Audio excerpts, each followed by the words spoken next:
ओम नमः शिवाय। नमस्कार दोस्तों, आज की इस वीडियो में हम चर्चा करेंगे श्री शिव महापुराण के द्वितीय रुद्र संहिता के अध्याय 11 एवं 12 की कथाओं के बारे में। द्वितीय रुद्र संहिता के प्रथम 10 अध्याय मैंने अपने चैनल पर अपलोड कर दिए हैं। डिस्क्रिप्शन बॉक्स में दिए गए लिंक पर जाकर आप उन सभी कथाओं का श्रवण कर सकते हैं।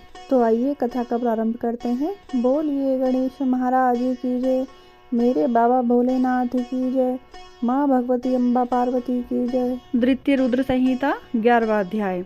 इस अध्याय के अंतर्गत हम शिवार्चन विधि और उसके फल के बारे में चर्चा करेंगे। ऋषि बोले, हे सूत जी, यह तो आपने मुझे महादिव्य शुभलिंग की उत्पत्ति सुनाई, जिसके प्रभाव से दुखों का नाश हो जाता है।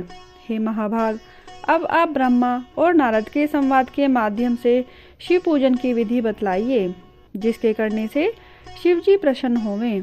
ब्राह्मण, क्षत्रिय, वैश्य और शूद्र चारों वर्णों को शिव जी की पूजा का जो अधिकार है, उसका क्या क्रम है? व्यास जी ने जैसा आपको बतलाया हो उसे मुझे कहिए। सूत जी बोले, हे मुनीश्वर, जैसा आपने पूछा है ऐसा ही पहले श्री व्यास जी ने सनत कुमार जी से पूछा था, और जिसे उपमन्यु ने सुना था उसी को फिर व्यास जी ने मुझको पढ़ाया, और उपमन्यु ने श्री कृष्ण से सुना। तब जिसे सबसे पहले ब्रह्मा जी ने ही कहा था, वही सब में ब्रह्मा नारद संवाद के रूप में आपसे कहता हूँ। ब्रह्मा जी बोले, हे नारद, अब मैं तुम्हें लिंग पूजन संक्षेप में कहता हूँ, ध्यान देकर सुनो। यदि विस्तार से कहूँ तो सैकड़ों वर्षों में भी संपूर्ण नहीं होगा। शिव जी की पूजा परम भक्ति से करनी चाहिए। इसके करने से सारे अनिष्टों का नाश हो जाता है। मनुष्य को संतान सुख की प्राप्ति होती है। चारों वर्णों को सब कामों और अर्थों की सिद्धि के लिए शिव जी की पूजा करनी चाहिए। प्रातःकाल ब्रह्म मुहूर्त में उठकर गुरुदेव और शिव जी का स्मरण करता हुआ सब तीर्थों का स्मरण करे और हरि भगवान का ध्यान करे। साथ ही मेरा और देवताओं तथा मुनियों का भी ध्यान करे। फिर शिव स्तोत्र का पाठ करे और तब उठकर मल त्याग के लिए दक्षिण दिशा को जावे। वहाँ एकांत में मल त्याग करे और ब्राह्मण हो तो शुद्धि के लिए 5 बार हाथ धोवे, क्षत्रिय 4 बार, वैश्य 3 बार और शूद्र 2 बार हाथ धोवे। गुदा और लिंग में से 1 बार, बाएं हाथ से 10 बार, फिर दोनों हाथों में 7 बार मिट्टी लगावे। इसी प्रकार दोनों पैरों में 3 बार लगाकर फिर 3 बार हाथ में लगावे। स्त्रियों को शूद्र की भांति मिट्टी लेकर हाथ पैर धोना चाहिए। फिर अपने वर्ण के अनुसार दातुन करें।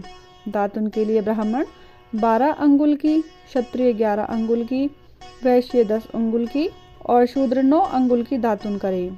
षष्ठी, अमावस, नवमी और व्रत के दिन, रविवार को, संध्या के समय और श्राद्ध के दिन दातुन ना करें। तीर्थों में सविधि मंत्र सहित स्नान करें। फिर एकांत और उत्तम स्थान में संध्या करें। फिर सविधि शिवजी को पूजें, परंतु पहले गणेश जी का पूजन कर लेवें। तदंतन आसन पर बैठ शिव जी की स्थापना करें।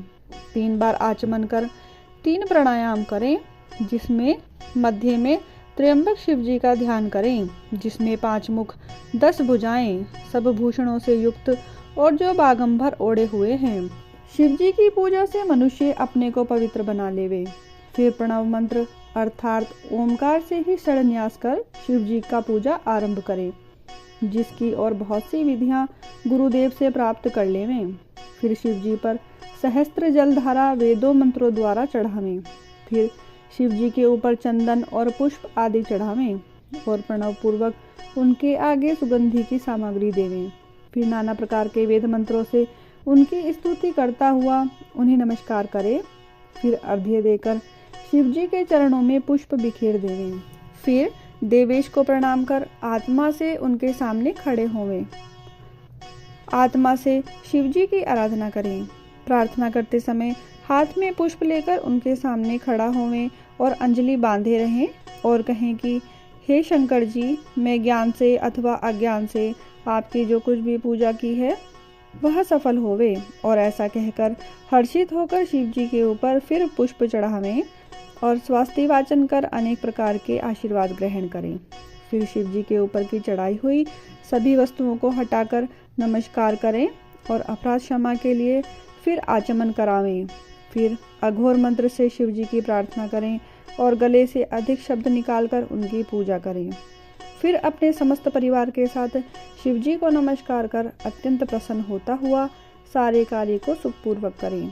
इस प्रकार की शिव पूजा से उसे पद पद पर सर्व सिद्धियों की प्राप्ति हो सकती है। उसका दुख मिट जाता है और शिव जी की कृपा से कल्याण पाता है तथा शिव जी की पूजा से उसके और भी गुणों की वृद्धि होती है। हे मुनिवर्य, यह शिव जी की पूजा की विधि कही। हे नारद, अब इसके पश्चात और क्या सुनना चाहते हो? इति श्री शिव महापुराण द्वितीय रुद्र संहिता का 11वां अध्याय समाप्त। बोलिए मेरे भोले बाबा की जय। माँ भगवती अम्बा पार्वती की जय। द्वितीय रुद्र संहिता 12वां अध्याय। इस अध्याय के अंतर्गत हम कर्म यज्ञ, भक्ति और साम आदि का वर्णन की चर्चा करेंगे।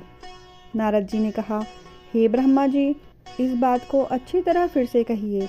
ब्रह्मा जी ने कहा, एक समय मैं सब ऋषियों को साथ लेकर क्षीर सागर के तट पर भगवान विष्णु की स्तुति करने गया और जब हम सब ने उनकी स्तुति की तो उन्होंने शिव जी के चरणों का ध्यान करके प्रसन्न होकर कहा, हे ब्रह्मादि देवताओं, तुम लोग क्यों आए हो? तुम्हारा क्या कार्य है? मुझसे कहो। ब्रह्मा जी कहते हैं कि जब विष्णु भगवान ने इस प्रकार पूछा तो देवताओं ने निवेदन किया कि हे महाराज, दुखों को दूर करने वाली सेवा किसकी करनी चाहिए? तब भगवान बोले, हे ब्राह्मण, यह तो तुमने पहले भी देखा होगा और अब भी देखते हो, फिर उसको क्यों पूछते हो? किंतु कार्य में तत्पर तुम्हारे और देवताओं के लिए मैं फिर कहता हूँ, सुनो। भगवान शंकर ही सब दुखों के दूर करता और परम सेव्य हैं। मेरी और विशेषकर ब्रह्मा जी की भी यही सम्मति थी। सुख चाहने वाले को कभी भी शिव जी की पूजा नहीं छोड़नी चाहिए। देवादिदेव महेश्वर की लिंग पूजा को त्यागने से ही तो तार के पुत्र भी अपने बांधवों सहित नाश को प्राप्त हुए। इस कारण लिंग मूर्तिधारी का सदैव पूजा करना चाहिए। शिव की पूजा से ही हम, तुम और सभी देवता श्रेष्ठ हुए हैं। फिर आप इस बात को कैसे भूल जाते हैं? जैसे भी हो लिंग की पूजा करें। सकाम निर्वाचन करना ही योग्य है। वही बड़ी हानि, वही महाछिद्र, वही अंधता और मुग्धता है। जिस मुहूर्त और क्षण में शिवार्चन नहीं होता, शिव जी का भक्त कभी दुखी नहीं होता। मनुष्य को संसार के सारे सुख तो शिव जी की पूजा से प्राप्त होते ही हैं, अपितु मुक्ति भी प्राप्त हो जाती है। ब्रह्मा जी कहते हैं कि जब इस प्रकार विष्णु भगवान ने कहा तो देवताओं ने उन हरि को प्रणाम किया और सब कर्मों की सिद्धि के लिए लिंगों की प्रार्थना की।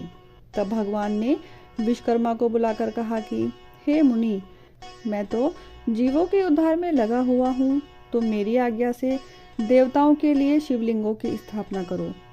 ब्रह्मा जी कहते हैं कि विश्वकर्मा ने हरि की आज्ञा से देवताओं के लिए लिंगों की कल्पना कर उन्हें वे लिंग प्रदान किए। पगराग मणि का लिंग इंद्र को, सुवर्ण का कुबेर को, पीत मणि का धर्मराज को, श्याम वर्ण का वरुण को, इंद्रनील मणि का विष्णु को और सुवर्णमय लिंग ब्रह्मा जी को और चांदी का विश्वदेवा और वसुओं को बना कर दिया। पीतल का अश्वनी कुमार को, स्फटिक का लक्ष्मी को, तांबे का आदित्य को, मोती का चंद्रमा को और वज्रलिंग ब्राह्मणों को दिया। फिर ब्राह्मण की स्त्रियों को मिट्टी का, नागों को चंदन का, मक्खन का देवी को, भस्म का योगी को, दधि का यक्षों को और मिट्टी का छाया को दिया। इस प्रकार जब सबको लिंग की प्राप्ति हो गई तब विष्णु के वचन को सुनकर मैं देवताओं सहित अपने लोक में आया और सब ऋषि और देवताओं से फलदायक उनकी पूजा विधि को बतलाया और कहा कि जब तक ज्ञान न हो जाए तब तक सभी लोग विधि पूर्वक इस प्रकार लिंगों की पूजा करें, क्योंकि उच्च पद पर चढ़ने के लिए प्रतिमा पूजन परम आवश्यक है। निर्गुण की प्राप्ति के लिए प्रतिमा पूजन ही उसका आश्रय है। इससे सगुण से निर्गुण की प्राप्ति होती है। देवताओं में शिव जी सबसे बड़े हैं, अतः इनके निमित्त प्रतिमा पूजन अवश्य करें। जहाँ जहाँ जैसी भक्ति हो वहाँ वहाँ वैसी पूजा अधिक करें। बिना पूजन और दानादि के पाप लगता है और पूजा अधिक करने से ज्ञान रूप रंग की उत्पत्ति होती है और विज्ञान प्राप्त हो जाता है। अतएव जब तक गृहस्थ आश्रम में रहे तब तक प्रतिमा से पंच देवताओं की पूजा करता रहे, अर्थात सबके मूल पंच देवताओं की पूजा करता रहे, अर्थात सबके मूल शिव जी की ही पूजा करें, क्योंकि मूल के सिंचन से संपूर्ण शाखाएं भी तृप्त हो जाती हैं, किंतु शाखाओं के सिंचन से मूल कभी तृप्त नहीं होता। सब काम और फलों की प्राप्ति के लिए लोक के कल्याणकारी और सब प्राणियों के हित में तत्पर शिव जी की पूजा करें। इति श्री शिव महापुराण द्वितीय रुद्र संहिता का 12वां अध्याय समाप्त। बोली मेरे बाबा भोलेनाथ की जय, माँ भगवती अम्बा पार्वती की जय। आशा करती हूँ कि बाबा भोलेनाथ की ये परम पावन कथा आप सब तक पहुँचाने का मेरा यह प्रयास सफल रहेगा। वीडियो अगर आपको पसंद आई है तो कमेंट बॉक्स में ओम नमः शिवाय लिखना ना भूलें। वीडियो को लाइक और शेयर करें और मेरे चैनल को भी सब्सक्राइब करें। धन्यवाद।